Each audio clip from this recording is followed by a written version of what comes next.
My name is Leah Monroe. I pulled the navy dress off the wire hanger like it might fall apart in my hands. The tag itched against my wrist. Final sale.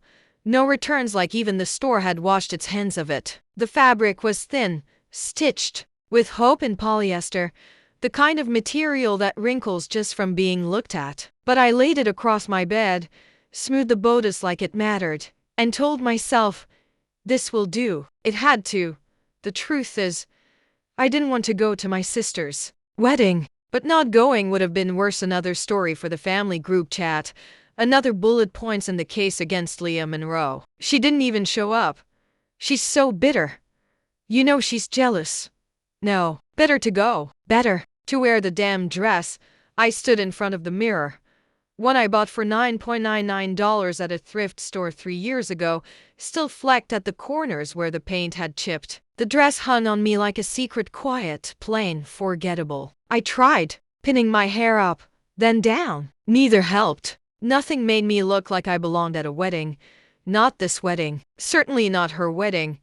Lily was the kind of bride people made Pinterest boards about. Blonde, thin, adored since the day she was born. I knew because I watched it happen. I watched our mother wrap her whole identity around Lily's successes, her ballet recitals, her pageant sashes, her acceptance letter to a college I could only dream of affording. I remembered the birthday party where I wore my favorite overalls, and our mom pulled me aside to whisper that Lily's friends might think I was the maid. She always said it kindly, like she was helping me. Just trying to save you some embarrassment, honey. But it always felt like being erased. And now here I was, 28 years old, slipping into a dress from an outlet store that didn't carry fitting rooms, preparing to smile through another day that wasn't about me, just like all the others. The Lyft driver complimented the venue as we pulled in. Wow. Someone's got money, he said, pointing at the marble columns. Bet the bride's a trust fund kid. I laughed. Something like that. I didn't tell him I owned the estate. Didn't tell him I'd signed the final deed 2 months ago under my LLC, right after my real estate app got its first major funding round. I hadn't told anyone in my family, not even when my mother asked what I did for work these days, and then didn't wait for the answer. Something with the internet, right? She said it like I was playing dress up in adult clothes. I checked my reflection in the lift's window before stepping out. The navy dress still looked like a last-minute backup. My heels were scuffed from college interviews, job interviews, funerals. I held my breath and walked through the doors. Inside, everything sparkled. Fairy lights glinted across the ceiling, like stars made of money. Every table had gold-rimmed glasses, peony arrangements, crystal name cards. The Monroe side of the family, my side, was already huddled together, sipping champagne like it had been in their veins since birth. And then I heard it. She couldn't even buy a gift, let alone a decent dress. My Aunt Janice whispered. I didn't have to turn around to know who she was talking about. My cousin snorted. Leah's always been the poor one. I made my way to the edge of the room, sat down at a table near the exit, half shadowed by the caterer's tray return. My chair wobbled. I smoothed my skirt and stared at the floor. She shouldn't have come if she couldn't look presentable. My mother's voice, calm, dismissive. The words landed like snow soft, but they buried me.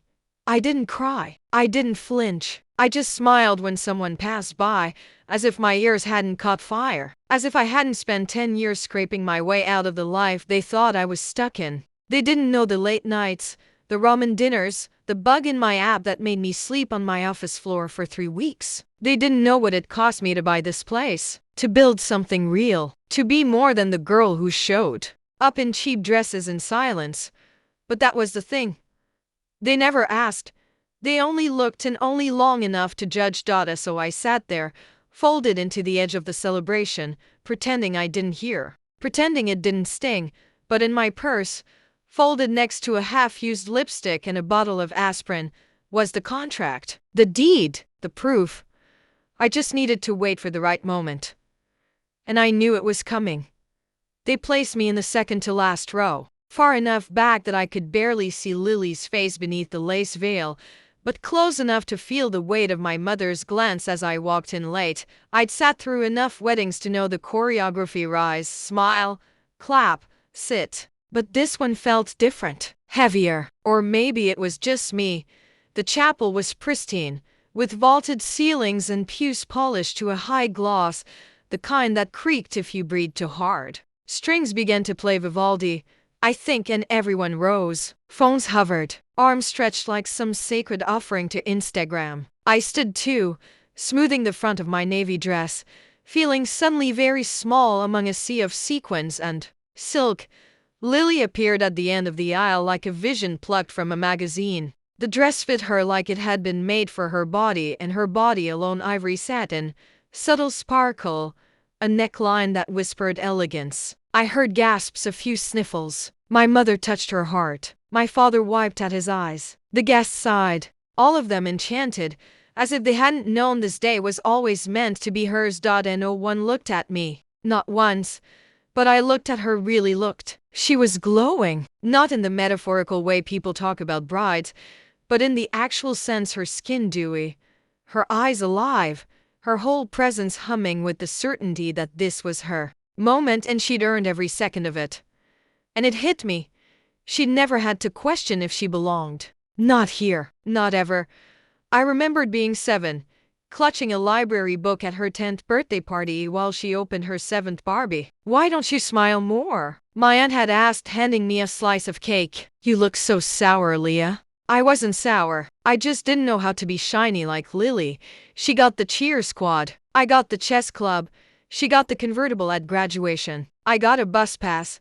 But no one said it outright. No one needed to. They just looked at her like she was made for more. And me? I was the afterthought. As she walked down the aisle now, her smile steady, her steps slow and perfect, the crowd tilted toward her like sunflowers toward light. The groom, Jake, or maybe Jason, something generic, looked like every finance guy I'd ever met on dating apps. Handsome in a forgettable way, but he was crying.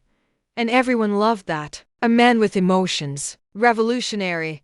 I sat when the rest sat, folded my hands in my lap. The program was printed on thick cream cardstock with gold embossed lettering. Lily and Jason, June 14th. Love is patient. Love is kind.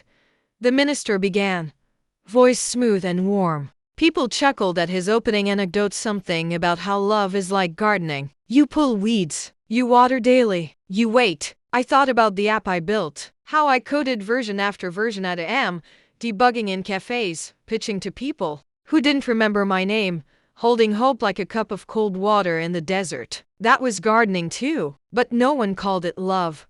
Around me, the congregation leaned in. My mother dabbed her eyes with a handkerchief, delicate as a stage actress. My father clasped her hand, and then I heard it.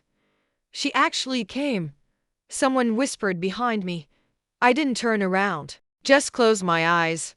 Thought she'd be too embarrassed. Another voice chimed in. A cousin, maybe. The same one who once said my thrift store sandals were interesting. They laughed softly. The kind of laugh you use to make sure the person you're mocking can still hear it. I sat there, still and silent, heart drumming behind my ribs like it wanted to flee. The vows began. Lily's voice shook, but not from nerves, from glee. You are my best friend. My home, my safe place. The words fell from her mouth like polished pearls. Everyone sighed again. I tried not to think about the time I called her from a Greyhound station in Detroit when my internship housing fell through. She didn't answer. Texted later. Sorry. Can't talk. With Jason's family tonight. Hope it works out. She'd always had the luxury of skipping my messy parts. When it came time for the rings, the minister asked the usual question, if anyone objects, and a pause filled the chapel, long enough to be dramatic, short enough to be safe. I didn't move. Of course I didn't. But something in me wanted to. Not to stop the wedding, not to ruin anything, just to stand and ask, did any of you ever see me? Because sitting there, surrounded by flowers that cost more than my rent, beneath chandeliers I'd paid for, watching people pretend I didn't exist, it felt like being erased in real time. But I said nothing. Just clapped when I was supposed to, smiled when I had to, stayed out of the way, like I'd learned to do so long ago. But inside me, something had shifted, a quiet resolve, because They didn't know whose floors they were standing on. Not yet. They sat me at table 12. The kind of number that screams afterthought. It was wedged near the swinging kitchen doors where servers bustled in and out with trays of filet mignon and champagne. The table wobbled. One of the legs was too short. I folded a napkin beneath it. Not that anyone noticed or cared. The name card in front of me just said Leah. No last name, no title, no +1. I was used to this. Around me, the other guests glowed in designer gowns and freshly cut suits. My cousin Marissa wore a backless silk dress and had already posted 3 stories of herself twirling by the floral arch. She hadn't acknowledged me. No one had. Not even when I walked into the reception hall and stood there for a full minute, trying to figure out where I was supposed to sit. The Monroe family had always had this unspoken skill to see only what they wanted. To look directly at you and still not see you. They edited the story in real time, cut out anything that didn't fit the picture. Like me. I smoothed the navy dress over my knees and tried not to look out of place. It wasn't working. The other women at my table were chatting about summer homes, tennis lessons, some wine tasting weekend in Napa. One of them, a cousin's wife, maybe leaned toward me and asked with a smile that didn't reach her eyes, "And what do you do now, Leah?" Still figuring it out? I blinked. My mouth opened, then closed, still figuring it out. I could have told her I'd sold over 40,000 downloads of my app this quarter alone, that we'd landed a 6-figure investment, that the estate she was sipping champagne in was under a holding company registered in my name. But I didn't. Instead, I smiled back and said, "Something like that." She nodded, satisfied with my smallness, then turned to the woman beside her to compare eyelash extensions. I reached for the water glass and caught my reflection in the rim, eyes dull, shoulders drawn in. I looked like someone trying not to be noticed. A waiter came by with appetizers. I passed. My stomach was in knots, not just from the murmurs I'd overheard, but from the memories that were sneaking in like shadows under the door. The time my mother forgot to include me in Lily's graduation dinner, claiming the reservation was only for 5. The way she told people I was artsy in the same tone someone might say unemployable. How they all laughed when I stayed in town after college to work at a cafe and build something on the side. Leah's chasing another little dream. My aunt said once at Thanksgiving, stabbing cranberry sauce with her knife. She'll figure it out when she's done pretending she's Steve Jobs. They thought I was a joke. Even after my first check came in, the one that covered 6 months' rent and made my hands shake with disbelief, I didn't tell them. I'd learned it didn't matter. Their version of me was stuck in 2006. Braces and hand-me-downs, forever trailing behind Lily's sparkle. My phone buzzed. A Slack notification. My CDO asking if we should move forward with the marketing hire. I typed yes beneath the table, fingers shaking. Then I looked up and caught a glance between my aunt and mother at the head table. She couldn't even bring a gift, my aunt said, sipping wine. My mother's lips curved into a smile, tight and smug. I told her not to come if she couldn't look presentable. It was quiet, just soft enough that they thought I couldn't hear. But I did. And it cracked something inside me. I stared at my plate, gold-rimmed kinda, same as the glasses. I'd picked those dishes from a catalog 3 weeks ago, signed off on the vendor, chose the tablecloths too, down to the thread count. They didn't know that, of course, because they never asked to them. I was still Leah, the girl in clearance rack clothes, the one who never had it together. The cautionary tale whispered to daughters at dinner, but I had receipts, literal ones, folded neatly in my purse. Deed papers, licensing contracts, final invoices, and I had waited long enough. I looked across the room at Lily. She was radiant, laughing with her new husband, basking in a spotlight I'd helped pay for. The maid of honor stood and tapped her glass. Time for the toast. Everyone turned, raised glasses, smiled in collective anticipation, and I reached for my purse. The cake stood 5 tiers tall, all white fondant and sugar roses, perched on a mirrored table like a queen on her throne. Gold dust shimmered on the edges. Tiny edible pearls circled each layer. Guests gathered with their phones ready, angling for the perfect shot of the bride and groom slicing through something that probably cost more than I'd made in a month during my early 20s. Lily stood beside Jason, her hand delicately resting on his, as they gripped the silver knife together. Laughter floated around them like confetti. They looked happy, or polished at least. And maybe that's the same thing in this family. I stood in the back, right behind a pillar that hid most of me from view, still holding my purse in one hand, the other gripping a half-full glass of champagne I hadn't touched. My lips were dry. My heart was strange, not fast, not angry, just heavy, like it had been marinating in something for years. Disappointment, maybe, or truth. The guests clapped as the first slice was cut, the bride feeding the groom a perfect bite with a golden fork. Jason laughed with his mouth open, frosting at the corner of his lip. Lily wiped it away with her finger. The crowd sighed. The moment was cute, curated, cinematic, and I just stood there, staring at the cake. It was lemon. I knew that because I'd chosen the flavor, not because they asked for my opinion, but because the venue packages came with 3 options, and I picked the best one for spring. It was one of 1,000 choices I made when I bought the estate, and let them rent it through a coordinator who had no idea the owner was related to the bride. They never once questioned who Leah Monroe Holdings LLC belonged to. They probably thought it was some rich man with gray hair and an assistant named Cheryl.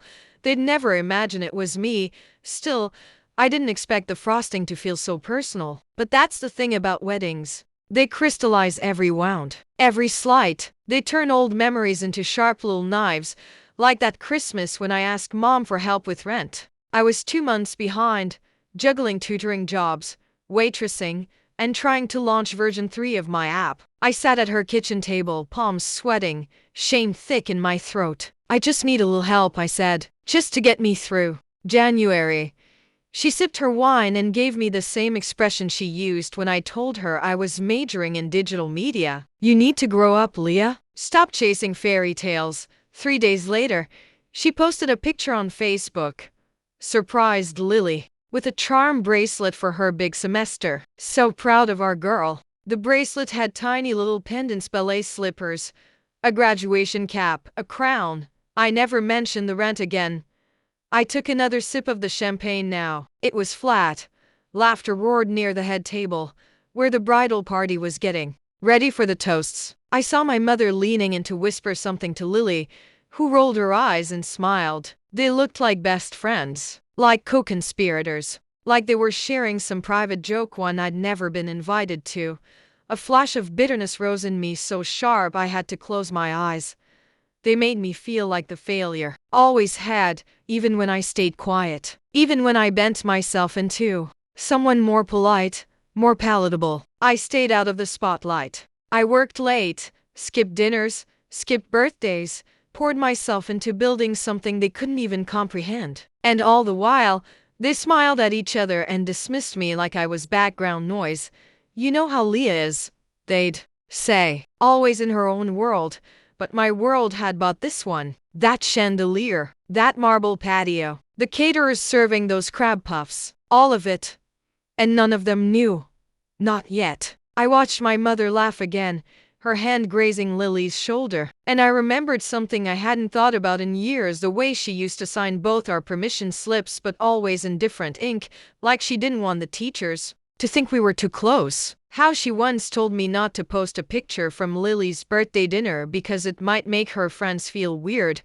How she'd whisper about me in third person even when I was in the room. "She's just a little difficult." Not like Lily. I'd been swallowing that for years. And tonight, I was done.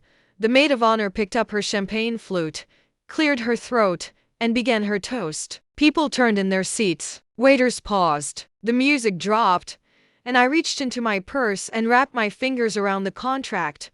Not yet. Not quite. But soon. Soon they'd all know. They say success is loud, but they're wrong. Real success, the kind you bleed for, the kind you build brick by invisible brick, it's quiet. It rises in silence, away from cameras, behind locked doors, under flickering light bulbs and buzzing laptops. It grows when no one is watching. Mine started with rejection. I just moved back in with a friend after my third apartment in 2 years fell through. Rent in the city had ballooned past my bank account, and the job market treated me like a typo. My resume had too many gaps, too many words like freelance and contract, not enough corporate polish. I knew I was smart, I'd always been smart, but smart didn't pay for groceries.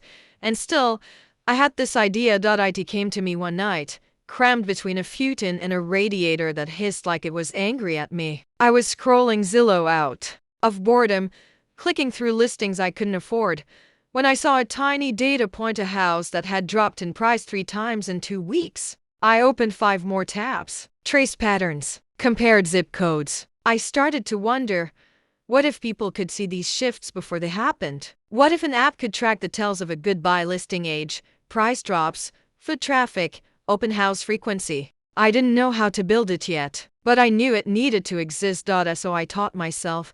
During the day I worked at a call center first, then temp jobs, delivering food, babysitting, whatever I could get. At night, I watched tutorials until my eyes burned. I rewrote broken code, failed more times than I can count. I cried over logic errors, celebrated when a screen didn't crash for once. I drank too much coffee, lost weight I didn't have to lose, lost friends too, not because they were cruel, but because I stopped answering. I was in it. Tunnel vision and stubborn heart. Nobody in my family asked what I was doing. Not once. Lily would text sometimes, pictures from brunch or the gym or a vacation with Jason. My mom would call, but only to talk about Lily. She's interviewing for that firm in DC, she said once. You should think about applying there too. I was in the middle of writing my first scraping script. I had 4 hours to meet my self-set deadline. I'm not really looking for a job right now, I said. She sighed. You can't live in La La Land forever, Leah. They all said things like that. You should be more realistic. Apps don't make money unless you're Zuckerberg. You're wasting your best years. But I kept going. I built the first working prototype. In a month, ugly as hell, slow, but it worked. It flagged a property in upstate New York. I checked it 3 weeks later and saw it had sold for 20% over the listing price. That was my proof of concept. Then came the pitch decks, the cold emails, the ghostings, the no thank you, but also one maybe, then a yes, a small investor, then a second, then a partnership with a brokerage that needed my API. Suddenly, I wasn't drowning anymore. I could breathe. I left the city 6 months later, rented a small loft 2 hours north, quieter, cheaper. I bought a whiteboard. I stopped temping. I hired someone, then another. I formed an LLC. My savings grew. The app hit 10,000 users. I bought a used car. For the first time, I went to the grocery store and didn't flinch at the total. And the weirdest part, I didn't feel triumphant. I felt nothing, or maybe too much. Pride and grief tangled together, because none of it changed the fact that the people who mattered most didn't see me.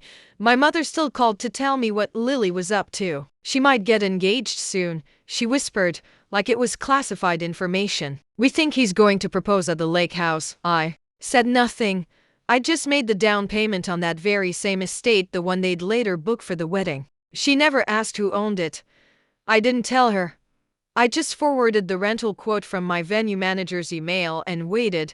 They confirmed the date 2 days later. I signed the approval contract under the name of my holding company. When Lily sent the invitation, there was no note, just a pastel envelope with my name spelled right for once. I stood there in my kitchen for a long time, holding it. Not angry, not bitter, just aware that no one had noticed I was no longer drowning, that I'd swum to shore, built a house on it, and now they were coming to party in the living room. I didn't want revenge. I just wanted to be seen. But if they wouldn't see me, I'd make sure they couldn't ignore me. I carried the contract in my purse like a secret weapon, neatly folded, triple-checked, signed and notarized, weightless on paper but heavy in meaning. It wasn't even that dramatic to look at. Just 2 pages, a few lines of legal text, a signature from my LLC and a stamp from the county office. But for me, It was everything. It was proof. Of every night I stayed up staring at lines of broken code. Of every holiday dinner I skipped because I couldn't afford the gas. Of every voicemail from my mother I let go unanswered because I couldn't stomach another "we're worried about you, Leah." It was also the only reason I was standing here now, in the back of a ballroom I owned, watching people who'd dismissed me toast to a future they didn't know I'd helped build. The maid of honor, a college friend of Lily's with glossy curls and an over-rehearsed smile, tapped her glass with a butter knife and launched into a speech filled with all the usual wedding clichés. You deserve the world. You complete each other. I've never seen a love like this. I leaned against the wall, letting my heels shift slightly, the toes of my shoes already aching from a day spent pretending not to feel out of place. All around me, people smiled and nodded, misty-eyed and warmed by wine and fairy lights. The applause was soft, synchronized, the way you clap when you've been taught to make things look effortless. I glanced toward the head table. Lily had her arm draped lightly over Jason's. My mother sat to her right, dabbing the corner of her eyes with a cloth napkin, not because she was crying, but because she liked the image of looking emotional. She lived for performance, always had. Her tears came easier for spectacle than sincerity. She caught my eye for the first time all evening. A beat. She didn't smile, just tilted her head ever so slightly, like she couldn't quite place where she'd seen me before. That was the thing. I wasn't unfamiliar. I was unimportant. I'd lived in the same house, ate the same dinners, worn the same last name. But to her, I was background, clutter, an extra in the Leah Monroe show. The contract in my bag shifted as I reached for my champagne. I hadn't planned to say anything. Not really. I came here thinking I'd sit in the shadows, listen to them snicker, let them have their little moment on my marble floors, then disappear quietly. That was the plan. But sitting through that speech, listening to everyone talk about Lily like she'd walked on water to get here, something twisted in me. Not jealousy, not spite, something deeper, something tired. I had kept quiet my whole life. Learned to shrink myself so they didn't feel uncomfortable. Learned to make space without taking any. I sat at the kids' table long after I was grown. I bit my tongue when relatives made comments about my clothes or my lack of direction. I didn't tell them when I got into grad school because I knew no one would ask why I turned it down. I stopped inviting them to things I was proud of because their silence said more than their attendance ever could. And even now, after everything I'd built, they still saw me the same way. As the girl in the cheap dress, I felt my fingers tighten around the stem of the glass. The maid of honor finished her speech with a shaky giggle and raised her flute. To Lily and Jason, may your love be as timeless as today. The crowd echoed it. Glasses clinked. Cameras flashed. I stepped forward. I don't remember planning it. Just that my feet moved and my mouth followed. Actually, I said, loud enough to rise above the clatter, I'd like to add something to that toast. Heads turned. The room paused. Someone near me whispered, "Who is that?" I walked toward the front of the room, past the rows of dressed-up strangers and relatives who had barely looked my way all day. Past my mother, whose mouth parted slightly in confusion. Past Lily, who blinked like she wasn't sure what universe I'd just stepped out of. I stopped just behind the maid of honor and set my purse on the table. Then I pulled out the contract. 2 pages, neat, unmistakable. To the happy couple, I said, voice steady now. And to the Monroe family, thank you for choosing my property for your special day. A beat of silence. A ripple moved through the tables. Eyebrows raised. Forks froze midair. I held up the document. This estate? I purchased it 2 months ago through my company. So everything you're enjoying tonight, the view, the chandeliers, the very floors you're dancing on, they belong to me. My voice didn't rise. I didn't need it to, because the room was already quiet. Dead quiet. My aunt's fork slipped from her fingers and clattered onto her plate. Someone let out a stunned laugh that turned into a cough. My mother looked like she'd been slapped. Lily was frozen, champagne still at her lips. I smiled gently. To the bride and groom, I said again, may your marriage be as solid as my escrow account. Then I turned back toward my seat. But I already knew I wasn't staying, because that moment, that was the dessert. And I was full. For a moment, no one moved. It was the kind of silence you don't plan for, not reverent, not respectful, but stunned. The air had shifted. The party had stopped. Somewhere in the back, the soft hum of the string quartet carried on, oblivious. I stood there, heart knocking quietly beneath the zipper of my dress, my fingers still curled from where they'd held the paper. I had practiced no speech, had imagined no applause. I hadn't come here to prove anything, not really. But standing there with the contract in my hand, surrounded by the glittering performance of family pride and curated perfection, I realized I had already proven everything. It was them who didn't know it yet. I didn't raise my voice, didn't make a show. There was no bitterness in my words, just a truth they hadn't bothered to ask about, a truth they never thought I could possibly hold. I looked out at the room full of faces, some familiar, some conveniently forgetful, and felt a strange calm rise in me. I wasn't shaking. I wasn't shy. I wasn't the invisible girl in the navy dress anymore. I was the woman who owned the damn venue. "You own this place?" someone finally whispered, just loud enough for the question to hang in the air like smoke. I didn't respond. I didn't need to. My Aunt Janice's jaw hung slack. She was the kind of person who decorated her voice with sarcasm and pearls, always commenting on who had gained weight, who looked tired, who had settled in life. She'd once told me at a family reunion that girls like me, girls who didn't wear makeup, who read too much, needed to marry well if they couldn't offer much else. She blinked now like I'd cracked the sky. My cousin Marissa lowered her phone mid-selfie. She'd posted earlier about how luxuriously perfect the venue was. ## dream wedding. I wondered if she'd edit the caption now that she knew the floor she was posing on had been signed over to me. And then there was my mother. She sat, stiff as a statue, lips pursed, wine glass still in hand. Her eyes met mine, and for the first time in my life, I couldn't read what was behind them. Not judgment, not disappointment, something else, something like confusion or fear. But she said nothing. Of course she didn't. She never did when it mattered. Lily stood next to her, veil askew, one hand still hovering near her glass. Her eyes flickered between me and the contract like she couldn't figure out which one was real. She opened her mouth, then closed it. A flash of anger crossed her face, not because I'd lied, but because I'd stolen her moment. That was what mattered to her, not what I'd done, not what it meant. Just that the spotlight had tilted even slightly. I stepped back, tucking the contract into my purse without ceremony. "I'm going to step out," I said softly. But I wanted to say congratulations. Truly, it wasn't sarcasm. I meant it. I wasn't here to ruin anything. I just wanted them to see me, to know I was no longer the story they told about what not to become. I walked past the tables without a word. No one stopped me.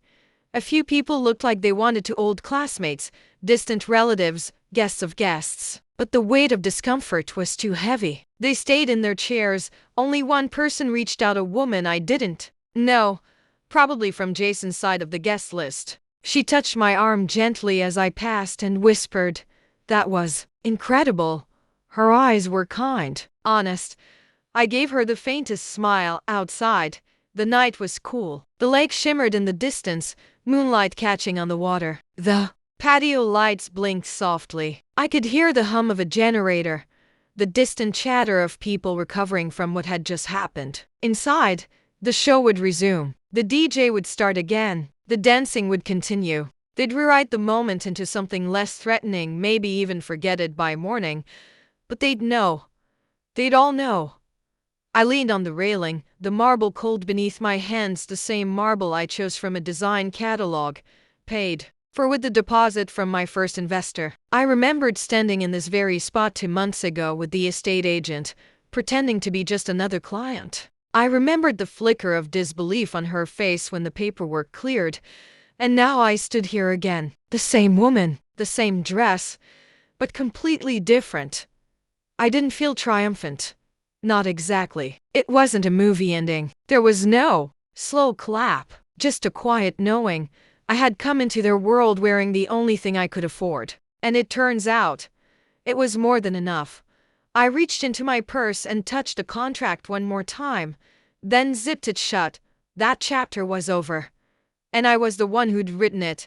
I didn't get halfway down the stone path before I heard footsteps behind me. Leah.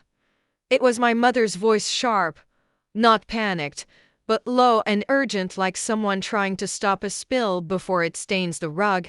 I turned slowly. She was standing just outside the ballroom doors, holding the skirt of her floor-length gown in one hand, her hair already coming loose from its stiff chignon. She looked out of place in the night air, like a doll that had been set down outside the playroom by mistake. What the hell was that? She hissed. There it was, the real her. The voice beneath the niceties, the one I knew best.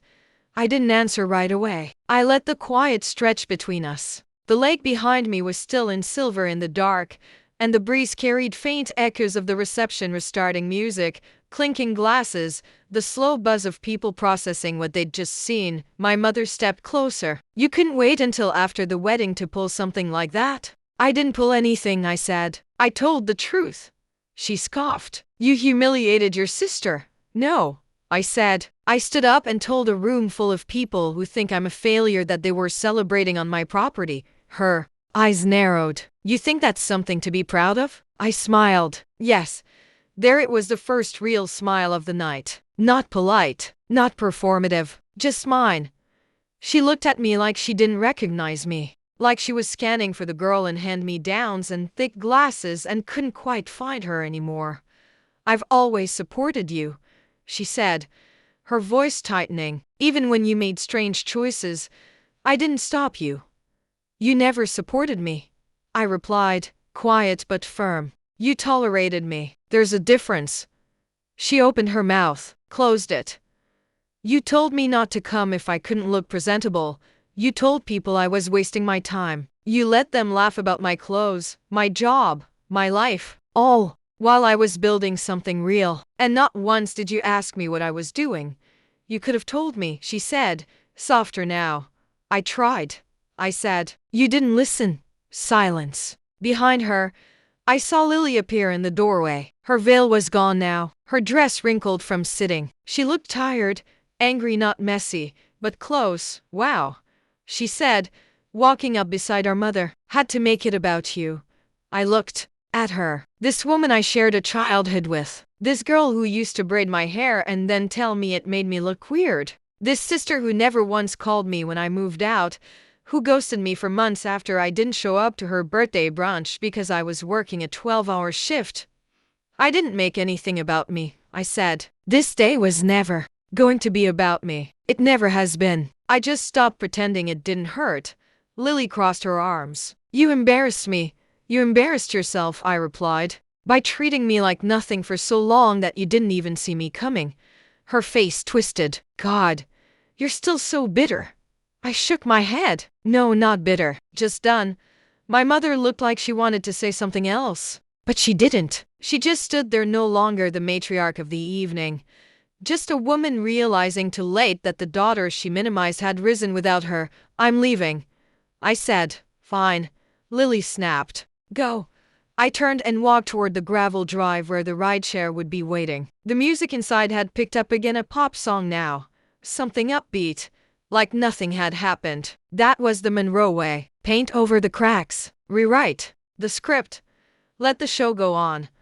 I passed the valet stand and nodded at the attendant, who looked startled to see someone leaving so soon. As I waited for the car, I saw another guest step out for air, someone from Jason's side. I think he gave me a curious look, then nodded, like he understood something. Like maybe I wasn't invisible anymore. My phone buzzed. An email notification. Subject: investment proposal. Let's talk real estate, from a name I recognized. One of the guests. I smiled again. This one came from deep in my chest. They could keep their fake toasts, their peony centerpieces, their monogrammed napkins and stiff smiles. I'd had my moment, clean, clear, unforgettable, and now the fallout was theirs to manage. I had nothing left to explain. The car pulled up just as the DJ started playing that tired Ed Sheeran wedding ballad, the one everyone slow dances to like it means something new every time. I didn't look back. I opened the door, slid into the seat, and exhaled so deeply it felt like I was finally letting go of every held breath I'd ever taken in that family. Heading out early? The driver asked, checking his mirror. I nodded. Yeah, it's been a long night. He gave a polite smile, then tapped his phone. The car rolled forward, tires crunching softly over gravel. The lights of the estate faded behind me, soft and golden and warm in the rearview mirror, like a painting I wasn't supposed to touch.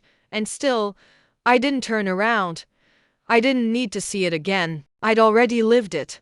I watched my reflection in the window instead. The navy dress still looked plain in the glass, but something about the way I was sitting now, shoulders loose, chin lifted, felt different, like it finally belonged to someone who'd stopped apologizing for being underestimated. I thought I might cry, maybe from relief, or sadness, or just release, but no tears came. I didn't feel hollow or triumphant, just still, like the storm was over, like I could finally hear myself think again, because for the first time, I wasn't leaving in shame. I wasn't retreating because I didn't belong. I was choosing to go. That mattered. I opened my purse and touched the edge of the contract again, just to remind myself it was real. The letters of my company name printed neatly across the top. L. Monroe Holdings LLC. It still gave me chills sometimes, how close I'd come to giving up before that first investor said yes. I remembered the nights I sat in that old walk-up, with frost on the inside of the windows, typing code with gloves on because the heat didn't work after midnight. I remembered skipping meals to stretch rent. I remembered crying into instant noodles after my app crashed during a live demo. All the moments they'd never seen, all the moments they chose not to see, but they saw me now, whether they wanted to or not. I imagined the reception inside continuing, awkwardly stitched back together with laughter that didn't quite land and music that played a little too loud. I knew how they operated, their ability to pivot, perform, pretend. By tomorrow, someone would be spinning the story. Leah made a scene. It was unnecessary, so attention-seeking. They'd recast me as the villain because that's easier than admitting they never asked what I was building. They needed me to be the failure, the mess, the reminder of what could go wrong. Because if I succeeded without their help, what did that say about their help? I smiled at the thought. Not bitter, just clear. Let them write their version. I knew mine. The driver took a left onto the main road, and the estate vanished behind the trees. Nice place, he said casually, nodding toward the direction we came from. Bet that cost a fortune. It did, I said, then added after a pause. But it was worth it. He didn't ask more, just turned the radio up a notch and drove on. Outside, the night was quiet. No more applause, no more speeches, just the soft hum of the road and the sound of my own breathing. I pulled up my phone and opened my email. The subject line glowed back at me. Investment proposal, let's talk real estate. I smiled. Opportunities were already blooming from the wreckage. That was the thing they never understood about me. I didn't need the spotlight. I just needed enough room to build something real in the dark. And I had. My app was growing. My company had legs. And tonight, I'd drawn a line in the sand, not out of vengeance, but from a need for peace. Not everyone deserves to know who you are becoming. Some people only get to find out when they're standing in a room you built and calling it beautiful, without realizing who made it. So, the car slowed as we neared my apartment. Modest, but mine. I'd gutted it when I moved in, tiled the bathroom myself, painted the walls soft green and hung string lights over the windows. A space where I didn't have to explain who I was. Thanks, I told the driver as I stepped out. He nodded. Have a good night. I walked up the stairs slowly, heels clicking on the concrete. My phone buzzed again, a text from a former professor who saw the venue photos online and connected the dots. Proud of you. I knew you'd build something amazing. Funny how the people outside the circle often see you more clearly than those in it. I turned the key in the lock, stepped inside, and finally, I let myself breathe. The morning light was soft and full of mercy. It filtered in through the gauzy curtains, quieting the corners of my small apartment and landing gently on the cracked ceramic mug I used every day, the one with a faded skyline and a chip in the rim. I wrapped both hands around it and took my first sip of coffee, still in my pajamas, hair tangled from sleep. Outside, the world moved like it always had, cars honking, a dog barking down the block, someone dragging their recycling bin with a heavy scrape. It felt both jarringly normal and impossibly new. I didn't feel victorious. I felt weightless, like something that had clung to me for years, a film of not enoughness, of almost, had finally peeled away. There was no applause, no parade, just peace. My phone buzzed on the kitchen table. I let it ring. I already knew who it was. After a moment, the screen dimmed. When I picked it up, there it was. One missed call, Mom, and below it, a text from Lily. We need to talk. Jason's parents are asking about the venue refund. Can you at least do that for me? No apology, not even a real question, just entitlement, wrapped in tired punctuation. I stared at it for a full minute. Then I put the phone down without replying. There was a time when that message would have unraveled me. I'd have stared into it, trying to decode what she meant, what she really felt. Beneath the words she didn't say, I would have obsessed over how to respond without sounding cold, how to be the bigger person, how to stay small enough not to upset anyone. But that time had passed. Somewhere between signing the deed and walking away from that ballroom, I'd let go of the need to be understood by people who didn't care to understand me. I had spent years begging for scraps of validation, a kind word, a curious question, even the smallest acknowledgement that my life was mine and that I was trying, but they couldn't give it. Not because I wasn't worthy, but because they had already decided who I was, and last night had rewritten that narrative, not for them, maybe, but for me. They called me poor and danced on floors I paid for. They laughed about my clothes, never knowing I'd designed the entire evening down to the linen weight and centerpieces. They told me I was small, and I believed them until I stopped. My laptop blinked open on the table, notifications already piling in. My inbox was full. Investors, journalists, a podcast host who wanted to interview the mystery tech founder behind the viral wedding reveal. I laughed out loud, a real startled laugh. So this is what happens when you finally stop hiding. The story was already spreading online. Someone had posted a clip. I hadn't realized someone was filming. I didn't care. The comments were already divided. Some called it powerful, others called it petty. But none of them knew me.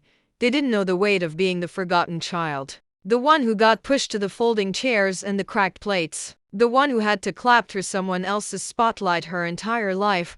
I wasn't interested in the narrative anymore. I was interested in my life. My plants on the windowsill. The notes scribbled in the margins of my business plan. The feeling of falling asleep without a knot in my stomach. The knowing that I didn't need to perform anymore. I opened my calendar. 2 pitch meetings, 1 onboarding call with a new developer, a site visit scheduled for a potential second venue property. My company, mine, was growing, and it was mine because I'd built it with no shortcuts, no handouts, no trust funds or family favors, only late nights, hard questions, and faith that I had something worth building. I closed the laptop, picked up my phone again. Lily's message still sat there untouched. I opened it, typed, "The terms of your rental agreement are clear. No refunds will be issued. Hope your honeymoon is restful." Then I hit send. It didn't feel cruel. It felt like a boundary, a small wall between me and the version of me they used to twist for their convenience. I poured another cup of coffee, let the sun hit my face. I didn't need revenge. I didn't need forgiveness. I just needed space. And now I had it. Not just in square footage, or in bank accounts, or in headlines, but inside myself. Space to breathe, space to dream, space to be more than who they remembered. I stood at the window and watched the street fill with light, and I whispered to no one in particular, "I'm free."